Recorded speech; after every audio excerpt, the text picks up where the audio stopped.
ഞാൻ പെരിന്തൽമണ്ണയിലെ ഒരു ഹോസ്പിറ്റലിൽ നടക്കുമ്പോൾ അവിടെ ഒരു ബോർഡ് എഴുതി വെച്ചിട്ടുണ്ട്, if there is life there is hope.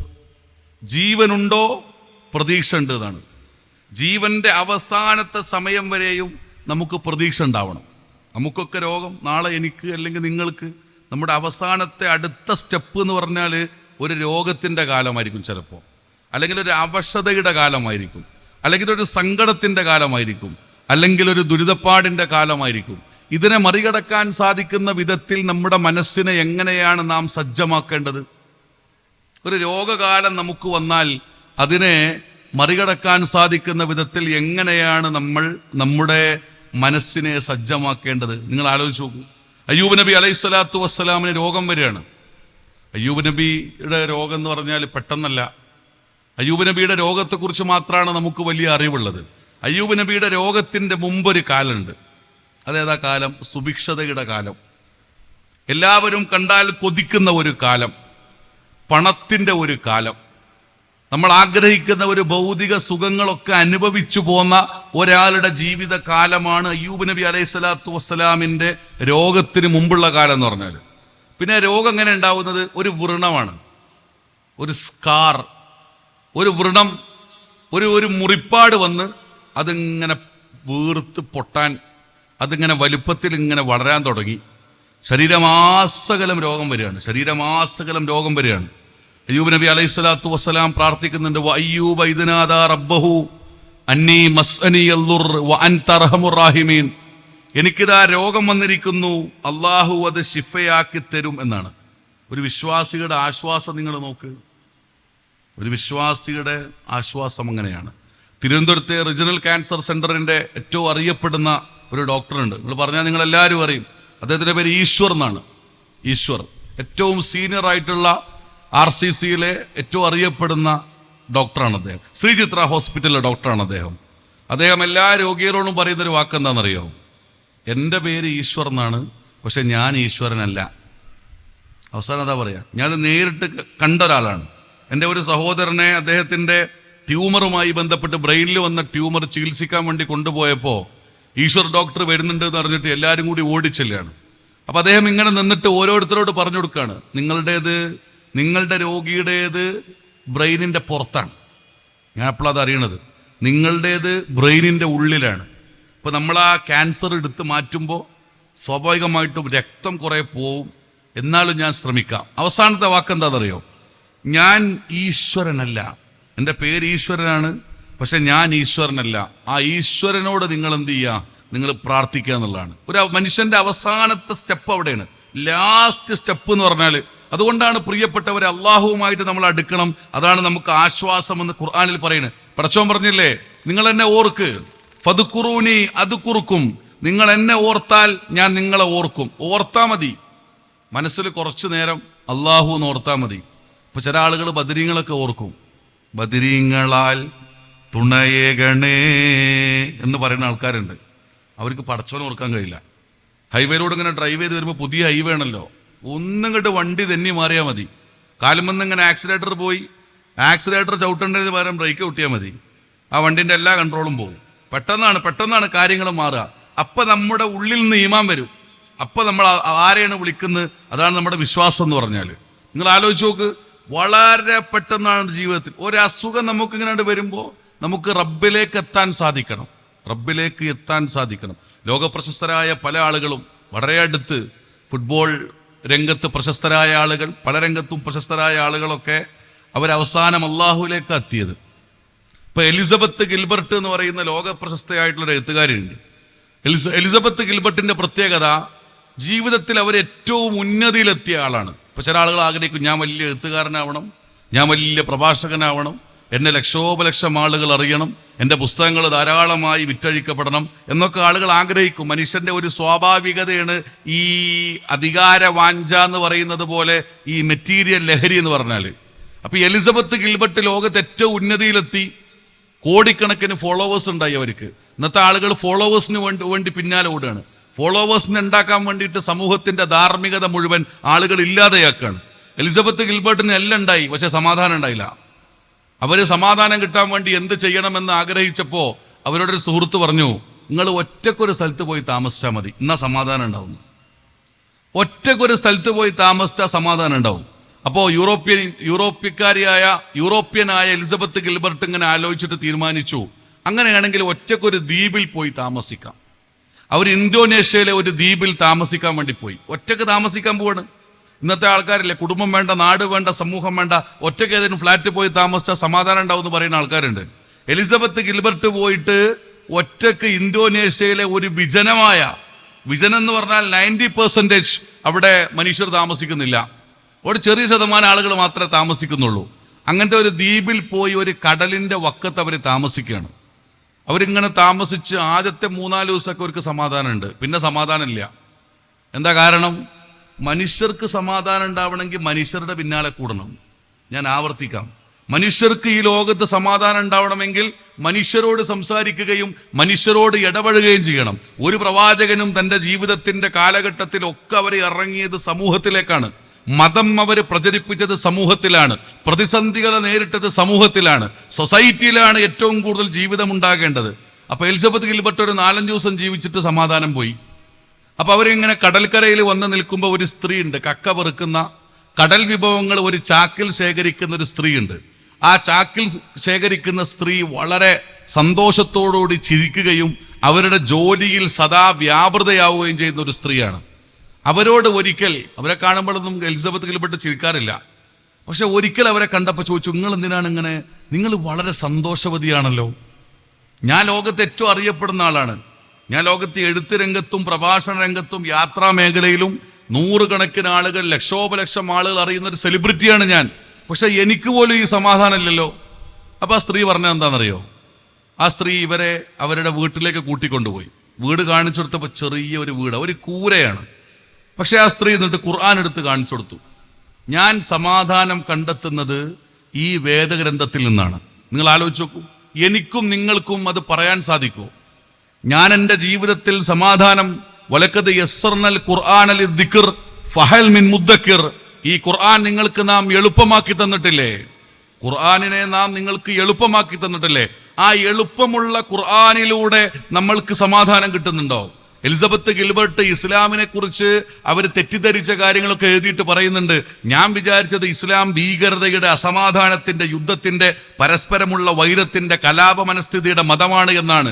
എന്നാൽ എനിക്ക് ഇപ്പൊ ബോധ്യപ്പെട്ടു, ഒരു കടൽക്കരയിലെ ഒരു മുക്കുവ സ്ത്രീക്ക് പോലും ദൈവികമായ ചിന്തകളിലൂടെ സമാധാനം പകരാൻ കഴിയുന്ന ലോകത്തിലെ വേദഗ്രന്ഥം അനുഭവിച്ചുകൊണ്ട് കടന്നു പോകാൻ സാധിക്കുന്നുണ്ട് എങ്കിൽ ഇസ്ലാം സമാധാനത്തിന്റെ മതമാണ് എന്ന് ഞാൻ തിരിച്ചറിയുന്നു എന്ന് ലോകപ്രശസ്ത, രാജ്യാന്തര പ്രശസ്തയായിട്ടുള്ള എഴുത്തുകാരി ലോകത്തിന് മുമ്പിൽ പറയാണ്. ഇന്നത്തെ ന്യൂജനൊക്കെ വായിക്കേണ്ട എഴുത്തുകാരിയാണ് എലിസബത്ത് ഗിൽബർട്ട്. ഈറ്റ്, പ്രേ, ലവ് ലോകത്ത് ഏറ്റവും പ്രശസ്തമായ പുസ്തകമാണ്. കമ്മിറ്റഡ് വേറൊരു പുസ്തകമാണ്. അവർ പറയാണ്, ഇസ്ലാമിനെ ഞാൻ അറിഞ്ഞപ്പോൾ എനിക്ക് സമാധാനം അനുഭവപ്പെട്ടു എന്നാണ്. പ്രിയപ്പെട്ടവരെ, അങ്ങനെ നമുക്ക് സമാധാനത്തിന്റെ വഴിയിലേക്ക് എത്താൻ സാധിക്കണം. അള്ളാഹു പറയുന്നുണ്ടല്ലോ, അലാ ബി ദിക്രില്ലാഹി തത്മഇന്നുൽ ഖുലൂബ്, അലാ ബി ദിക്രില്ലാഹി തത്മഇന്നുൽ ഖുലൂബ്, അള്ളാഹുവിനെ കുറിച്ചുള്ള ഓർമ്മ, ദിക്റുല്ലാ വദ്കുറുല്ലാഹ ദിക്റൻ കസീറ, നിങ്ങൾ അള്ളാഹുവിനെ ധാരാളമായിട്ട് ഓർക്കുക. ഇപ്പൊ ഒറ്റക്കിരുന്ന് നമ്മുടെ ഫോണും മറ്റ് സൗഹൃദങ്ങളൊക്കെ മാറ്റി വെച്ചിട്ട് നമ്മളിങ്ങനെ ഒറ്റക്കിരുന്ന് അള്ളാഹുവിനെ കുറിച്ച് ആലോചിച്ചു നോക്കും. അപ്പൊ നമ്മുടെ മനസ്സിൽ, നമ്മുടെ കണ്ണിലിങ്ങനെ കണ്ണുനീര് വരും. നമ്മൾ ആത്മാർത്ഥമായിട്ടാണെങ്കിൽ നമ്മുടെ മനസ്സിന്റെ അകത്ത് നിന്ന് നീറലും പ്രയാസവും പുകയും പ്രയാസവും ഒക്കെ ഉണ്ടാവും. പക്ഷെ പിന്നെ നമ്മുടെ ഇങ്ങനെ ആശ്വാസത്തിന്റെ വഴിയിലേക്ക് വരും. അപ്പൊ ആളുകൾ ഇങ്ങനെ കരയും. അള്ളാഹുവിനെ ഓർത്തുകൊണ്ട് വിശ്വാസികൾക്ക് കരയണം എന്നാണ്. അങ്ങനെ കരയാൻ പറ്റിയാലോ? അള്ളാഹു പറയാണ്, ദക്കറല്ലാഹു ഖാലിയൻ ഫഫലത്ത് ഐനാ, എന്നെ ഓർത്ത് കരയുന്നവർക്ക് നാളെ ഹർഷിന്റെ തണലുണ്ട് എന്നാണ്. നമ്മളെപ്പോഴാ കരയാ? ഞാനൊക്കെ വരുന്നത് ഒരുപാട് ഹോസ്പിറ്റലുള്ള സ്ഥലത്തു നിന്നാണ്. എത്രയോ ആളുകൾ നമ്മുടെ മുമ്പിൽ തന്നെ മരിച്ചിട്ടുണ്ട്. എത്രയോ ആളുകൾ, പല ആളുകളും കൺമുമ്പിൽ MESൽ നിന്നൊക്കെ മരിച്ചതിന് കണക്കില്ല. അപ്പൊ എല്ലാവരും അവസാനത്തിലാണ് ഖുർആനിലേക്ക് വരിക.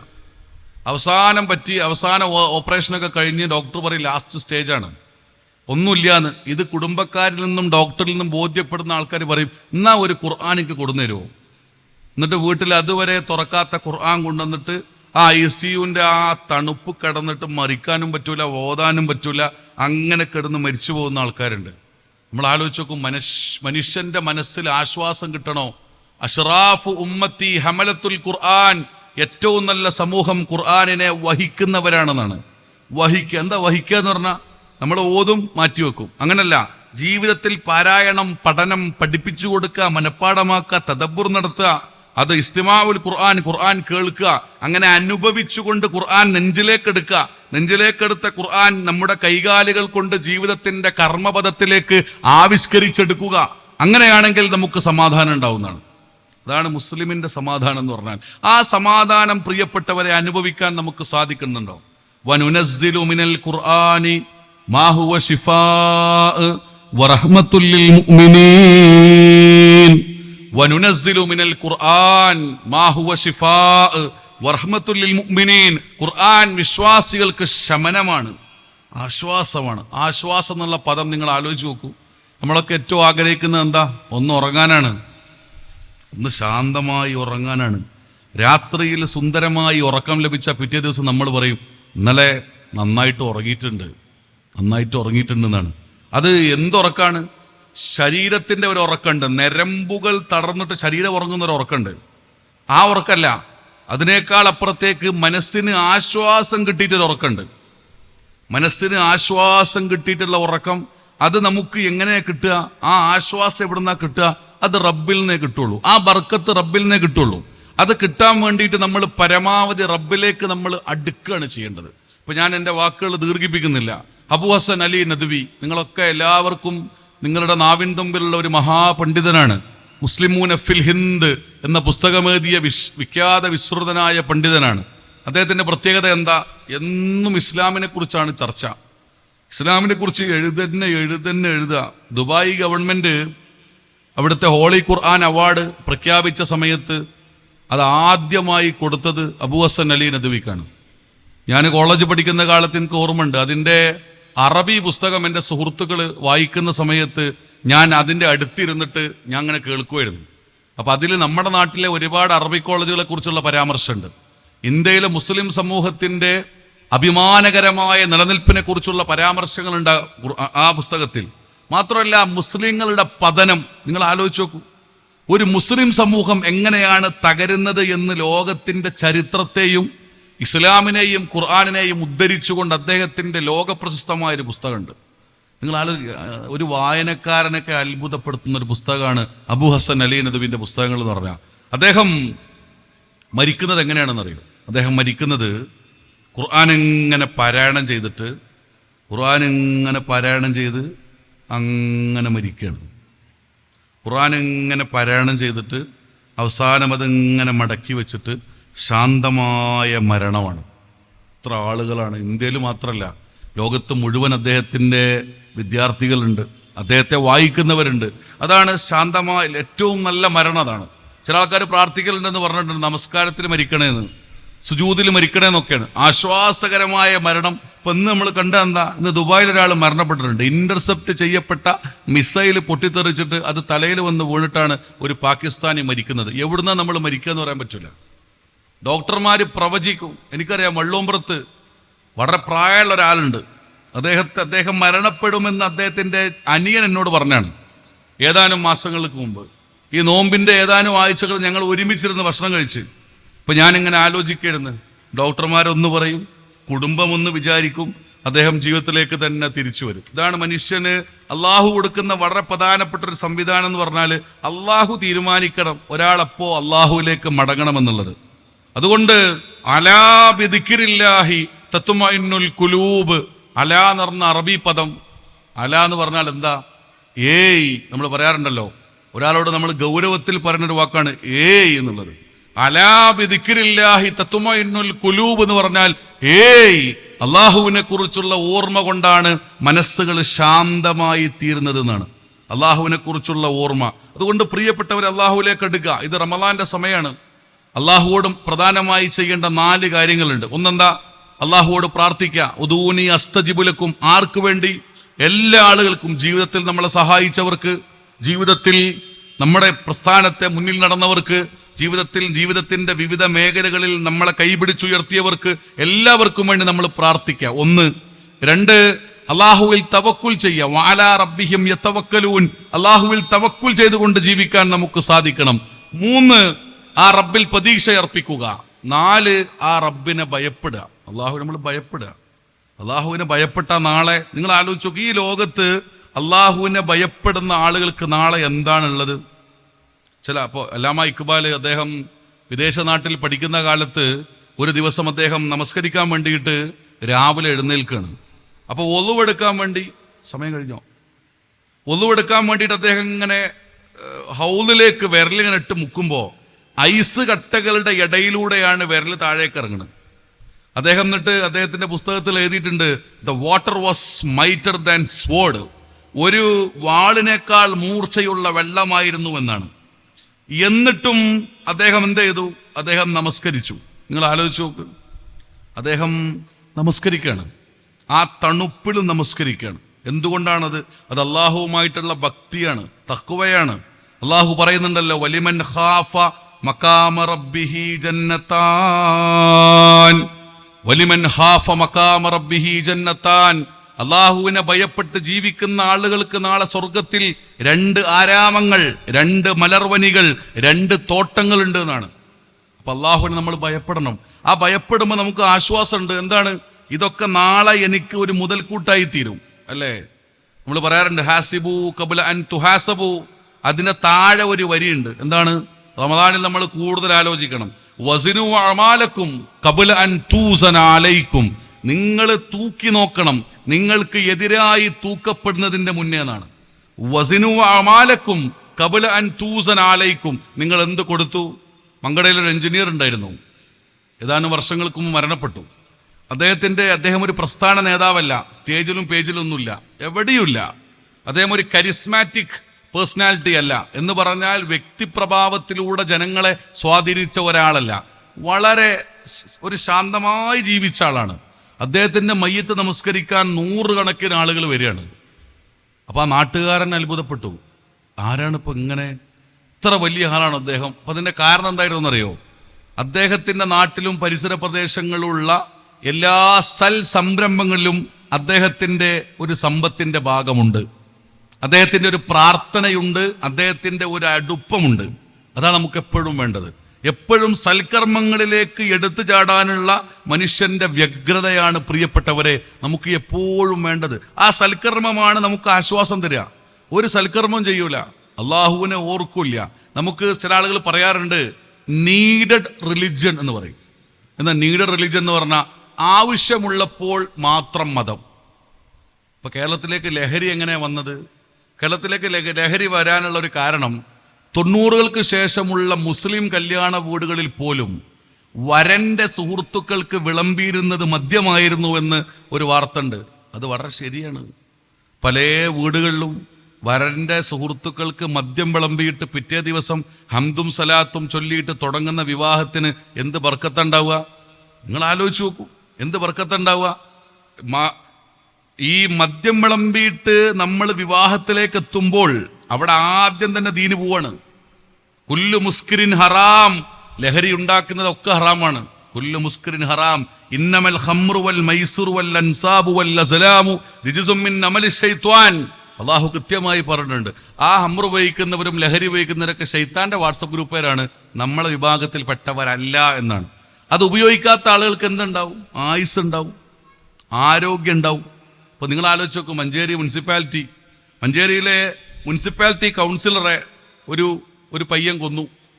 ഒരു കൗമാരങ്ങനെ കഴിഞ്ഞിട്ടില്ലാത്ത ഒരു പയ്യൻ കൊല്ലുകയാണ്. എന്താ കാരണം?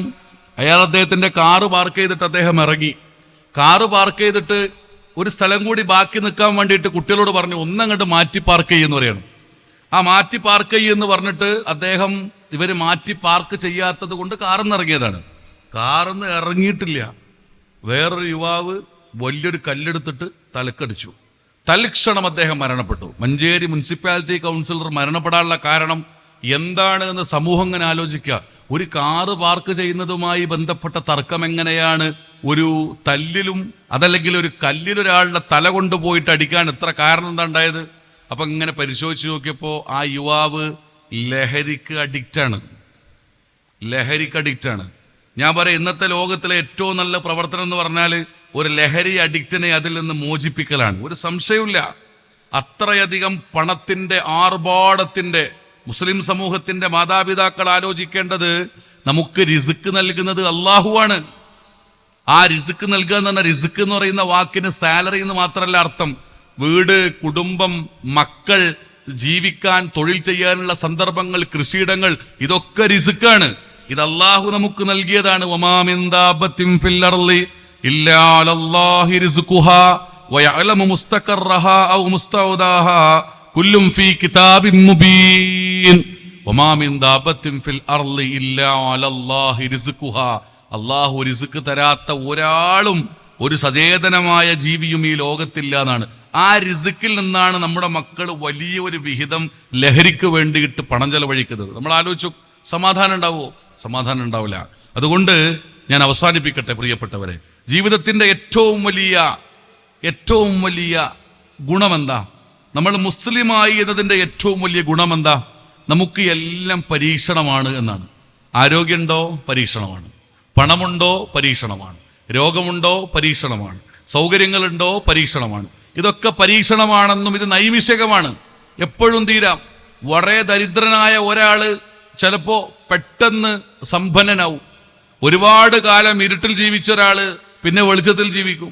ഒരുപാട് കാലം സന്തോഷിച്ച ഒരാള് പിന്നെ സങ്കടപ്പെടും. ഭൂതാനത്ത്, നിലമ്പൂരിലെ ഭൂതാനത്ത് 67 ലക്ഷം രൂപയുടെ വീട് വെച്ച ഒരാളുണ്ട്. 67 ലക്ഷം രൂപയുടെ വീട്. ആ വീട് വെച്ച് നമ്മൾ കുടിയിരിക്കലിന് വേണ്ടി ഒരുങ്ങി നിൽക്കുന്ന സന്ദർഭത്തിലാണ് അവിടെ ആ പ്രകൃതി ദുരന്തം ഉണ്ടായത്. ആ നിൽക്കുന്ന വീട് അതേപടി ബാക്കിലേക്ക് മറിയാണ്. ആ മറിഞ്ഞ പൊടുന്നനെ അത് വീഴുന്നു. ആ വീടിനെ വെള്ളമെടുത്തുകൊണ്ട് കിലോമീറ്ററുകളോളം അതിങ്ങനെ താഴേക്ക് കൊണ്ടുപോയി മണ്ണിനടിയിലേക്ക് താഴ്ത്തി. ഒരു മനുഷ്യൻ, അദ്ദേഹം പിറ്റേ ദിവസം സുഹൃത്തുക്കളോട് എന്താ പറഞ്ഞത്? ഞാൻ ദരിദ്രനായി എന്നാണ്. ഞാൻ ദരിദ്രനായി. അലക്സാണ്ടർ ചക്രവർത്തി അദ്ദേഹത്തിന്റെ കഫിൻ, അദ്ദേഹത്തിന്റെ ശവപ്പെട്ടി കൊണ്ടുപോകുന്ന സമയത്ത് അദ്ദേഹം പറഞ്ഞു, എൻ്റെ 2 കൈയും പുറത്തേക്ക് ഇടണം. ആൾ ചോദിച്ചു, എന്തിനാണത്? ലോകത്തെ ഏറ്റവും വലിയ സൈന്യമുള്ള, കുതിര സൈന്യമുള്ള, ഏറ്റവും വലിയ സമ്പത്തുള്ള അലക്സാണ്ടറെ കുറിച്ച് ചരിത്ര പുസ്തകത്തിലൊക്കെ എഴുതുന്നത് ദ ഗ്രേറ്റ് അലക്സാണ്ടർ എന്നാണ്, മഹാനായ അലക്സാണ്ടർ. പക്ഷേ മരണപ്പെട്ടു പോകുന്ന സമയത്ത് അദ്ദേഹത്തിന്റെ കയ്യിൽ ഒന്നുമില്ല. അലക്സാണ്ടർ പറയാണ്, ഞാൻ മരണപ്പെട്ടു പോകുന്ന സന്ദർഭത്തിൽ എൻ്റെ കയ്യിൽ ഒന്നുമില്ല എന്ന് ലോകം തിരിച്ചറിയണം. അതിനുവേണ്ടി എൻ്റെ 2 കൈ നിങ്ങൾ പുറത്തേക്ക് ഇടണമെന്നാണ്. ഇതാണ് നമ്മുടെ ജീവിതമെങ്കിൽ പ്രിയപ്പെട്ടവരെ, നമ്മൾ ആലോചിച്ച് നോക്കൂ. അതുകൊണ്ട് നാളെ റബ്ബിലേക്ക് കൊണ്ടുപോകാൻ സൽക്കർമ്മങ്ങളേറ്റ് പോവാം. യാ അയ്യുഹല്ലദീന ആമനുത്തഖുല്ലാഹ വൽതൻദുർ നഫ്സും മാ ഖദ്ദമത് ലിഗദിൻ വത്തഖുല്ലാഹ ഇന്നല്ലാഹ ഖബീറും ബിമാ തഅമലൂൻ. സത്യവിശ്വാസികളെ, നിങ്ങൾ അല്ലാഹുവിനെ സൂക്ഷിക്കണം. വൽതൻദുർ നഫ്സും മാ ഖദ്ദമത് ലിഗദിൻ വത്തഖുല്ലാഹ. നിങ്ങൾ നാളേക്ക് വേണ്ടി എന്ത് ചെയ്തു വെച്ചു എന്ന് ആലോചിക്കണം. വത്തഖുല്ലാഹ ഇന്നല്ലാഹ ഖബീറും ബിമാ തഅമലൂൻ. അള്ളാഹു നമ്മൾ പ്രവർത്തിക്കുന്നത് സൂക്ഷ്മമായി അറിയുന്നു എന്നാണ്. ഞാൻ അവസാനിപ്പിക്കട്ടെ. അതുകൊണ്ട് പ്രിയപ്പെട്ടവരെ, ഈ വിശ്വാസമാണ് ലോകത്ത് യുദ്ധമില്ലാതിരിക്കാൻ, മനുഷ്യർക്കിടയിൽ സമാധാനമുണ്ടാക്കാൻ, നാടുകൾക്കിടയിൽ സമാധാനമുണ്ടാക്കാൻ. നമ്മൾ ആലോചിച്ച് നോക്കുക, കഴിഞ്ഞ ദിവസം നമ്മൾ എന്താ ാണ് ലോകത്തെ 70% വരുന്ന ഗ്യാസും ഇന്ധനവും വരുന്നത് എന്ന വാർത്ത കേൾക്കാണ്. അത് ഇറാൻ ബ്ലോക്ക് ചെയ്യുന്നതോട് കൂടിയിട്ട് ലോകത്തിന്റെ നമുക്ക് ലഭിക്കപ്പെട്ടിരുന്ന സമ്പത്തിന്റെ വിനിമയത്തിൽ നിന്ന് വലിയ കുറവുണ്ടാകും. അത് എണ്ണവില കൂട്ടും, ഭക്ഷ്യവിഭവങ്ങളുടെ വില കൂട്ടുമെന്ന് പറയുമ്പോൾ നമ്മൾ അമ്പരിപ്പിക്കപ്പെടുകയാണ്. ഇബ്രാഹിം നബി അലൈഹി സ്വലാത്തു വസ്സലാമിൻ്റെ ഒരു പ്രാർത്ഥന ഉണ്ട്. റബ്ബിജ്അൽ ഹാദാ ബലദൻ ആമിനൻ. പടച്ചോനെ, എൻ്റെ നാട്ടിൽ നിർഭയത്വം ഉണ്ടാകണമെന്നാണ്. നാട്ടിൽ നിർഭയത്വം നമ്മളെല്ലാവരും പ്രാർത്ഥിക്കണം. നോമ്പിങ്ങനെ ഏതാണ്ട് പകുതിയിലെത്തി നിൽക്കുമ്പോൾ പകുതി ഇങ്ങനെ മറിയുന്ന ഘട്ടത്തിലാണ് നമ്മളുള്ളത്. നമ്മൾ നാട്ടിൽ നിർഭയത്വം ഉണ്ടാകാൻ വേണ്ടി പ്രാർത്ഥിക്കണം. നമ്മുടെ ഈ പഞ്ചായത്തിലെ മുനിസിപ്പാലിറ്റി എന്നല്ല, ഈ ലോകത്ത് മുഴുവൻ നിർഭയത്വം. ആക്സിഡന്റ് നടന്നിട്ട് ഒരാൾ മരണപ്പെട്ട വീഡിയോ നമുക്ക് കാണാൻ കഴിഞ്ഞാൽ നമുക്ക് മനസ്സിലെത്ര വേദന ഉണ്ടാവും. അങ്ങനെയാണെങ്കിൽ 73,000 മനുഷ്യർ മരണപ്പെട്ട ഫലസ്തീനികളുടെ മനസ്സിൽ നിന്ന് ദൈവഭക്തി പോയിട്ടില്ല. അവര് ഇപ്പോഴത്തെ ന്യൂജൻ ആളുകളൊക്കെ പറയും, എന്ത് ദൈവം, എന്ത് അല്ലാഹു, എന്ത് ദീൻ, മതത്തിൽ അങ്ങനെ ഞങ്ങൾക്ക് വേറൊന്ന്. പുതിയ കുട്ടികൾ അങ്ങനെ പറയാം, മതത്തിൽ അങ്ങനെ ഞങ്ങൾക്ക് വേറൊന്ന്. എന്നാലോ 73,000 മനുഷ്യരെ സാമ്രാജ്യത്വ സയോണിസ്റ്റ് പട്ടാളക്കൂട്ടം കൊന്നിട്ടും ആ ഫലസ്തീനിലെ ഒരാൾ പോലും അള്ളാഹുവിനെ തള്ളിപ്പറഞ്ഞില്ല. അവർ അവരുടെ ഉമ്മയുടെ മയ്യത്ത് കൊണ്ടുപോകുന്ന സന്ദർഭത്തിൽ പോലും അല്ലാഹു അക്ബർ എന്നാണ് പറഞ്ഞത്. അതാണ് മതമെന്ന ആശ്വാസം പ്രിയപ്പെട്ടവരെ. അതുകൊണ്ട് അല്ലാഹുവിൽ ഫദ്കുറൂനി അദ്കുറുക്കും, നിങ്ങൾ എന്നെ ഓർത്താൽ ഞാൻ നിങ്ങളെ ഓർക്കും. ഖുൽ ഇൻ കുൻതും തുഹിബ്ബൂനല്ലാഹ ഫത്തബിഊനി യുഹിബ്ബുകുമുല്ലാഹ്. അല്ലാഹുവിനോടുള്ള ഇഷ്ടം, ആ അനുരാഗാണ്, അല്ലാഹുവോടുള്ള ഓർമ്മയാണ്, അല്ലാഹുവോടുള്ള പ്രതീക്ഷയാണ്, അല്ലാഹുവോടുള്ള പ്രാർത്ഥനയാണ്, അല്ലാഹുവോടുള്ള തവക്കുലാണ് നമ്മുടെ മനസ്സിൽ ശാന്തിയും സമാധാനവും ഉണ്ടാക്കുന്നത്. അങ്ങനെ മരണപ്പെടാനും അല്ലാഹു ഒരുക്കി വെച്ച 2 വീട്, ഒരു വീടിന്റെ പേര് ദാറുസ്സലാം എന്നാണ്, വേറൊരു വീടിന്റെ പേര് ദാറുൽ ഹസ്സാർ എന്നാണ്. ഒരു വീടിന്റെ പേര് ദാറുസ്സലാം, സമാധാനത്തിന്റെ ഭവനമായ സ്വർഗം. മറ്റൊരു വീടിന്റെ പേര് ദാറുൽ ഹസ്സാർ, നഷ്ടത്തിന്റെ ഭവനമായ നരകം. ഏത് വീട്ടിലേക്ക് പോകണം എന്ന് നമ്മൾ ആലോചിക്കുക. ദാവൂദിന്റെ ചോയ്സ് നമ്മുടെ മുമ്പിലുണ്ട്. ദാവൂദിന്റെ മാർഗം സ്വീകരിക്കണോ, ജാലൂത്തിന്റെ മാർഗം സ്വീകരിക്കണോ? മൂസാ നബി അലൈഹി സ്വലാത്തു വസ്സലാമിന്റെ മാർഗം സ്വീകരിക്കണോ, അതല്ല ഫിർഔനിന്റെ മാർഗം സ്വീകരിക്കണോ? മുഹമ്മദ് നബി കരീം സല്ലല്ലാഹു അലൈഹി വസല്ലമിന്റെ മാർഗം സ്വീകരിക്കണോ, അതല്ല മക്കയിലെ മുശ്രിക്കുകളുടെ മാർഗം സ്വീകരിക്കണോ? ഏത് മാർഗം സ്വീകരിക്കണമെന്നത് നമ്മുടെ തീരുമാനമാണ്. ആ തീരുമാനം സ്വർഗത്തിലേക്കുള്ള ഒരു പടി മുന്നോട്ട് പോകാനുള്ള തീരുമാനമെടുത്ത് പ്രാർത്ഥനാ നിർഭരമായി അല്ലാഹുവിൽ തവക്കുൽ ചെയ്തുകൊണ്ട് മുന്നോട്ട് പോകാൻ നമുക്ക് സാധിക്കണം. അങ്ങനെ നിങ്ങളെ പ്രേരിപ്പിക്കുന്ന, പ്രേരണയേകുന്ന ഒരു ദീനിന്റെ മജ്ലിസായി, നമുക്ക് തഖ്വ വർദ്ധിപ്പിക്കുന്ന, ഈമാൻ വർദ്ധിപ്പിക്കുന്ന, നമ്മുടെ നാട്ടിലെ പ്രാസ്ഥാനിക സൗഹൃദങ്ങളെയും നാടിന്റെ സാംസ്കാരിക സൗഹൃദങ്ങളെയും ഒരുമിപ്പിക്കുന്ന ഒരു ചടങ്ങായി ഇത് മാറട്ടെ എന്ന് ആഗ്രഹിച്ചുകൊണ്ട് പ്രാർത്ഥിച്ചുകൊണ്ട് ഞാൻ എൻ്റെ വാക്കുകൾ അവസാനിപ്പിക്കുന്നു. അല്ലാഹു നമ്മളിവിടെ ചെലവഴിച്ച സമയം നാളെ സൽക്കർമ്മങ്ങൾ തുണയായി തീരുന്ന ഒരു ലോകത്ത് സ്വാലിഹായ അമലായി അല്ലാഹു നമ്മിൽ നിന്ന് സ്വീകരിക്കുമാറാകട്ടെ. അല്ലാഹു ഈ പ്രോഗ്രാമിന്റെ സംഘാടകർക്ക് അർഹമായ പ്രതിഫലം നാളെ പരലോകത്ത് യൗമുൽ ഹിസാബിന്റെ സമയത്ത് നൽകുമാറാകട്ടെ എന്ന് പ്രാർത്ഥിച്ചുകൊണ്ട് ഞാൻ എൻ്റെ വാക്കുകൾ അവസാനിപ്പിക്കുന്നു. വൽഹംദുലില്ലാഹി റബ്ബിൽ ആലമീൻ. അസ്സലാമു അലൈക്കും വറഹ്മത്തുള്ളാഹി.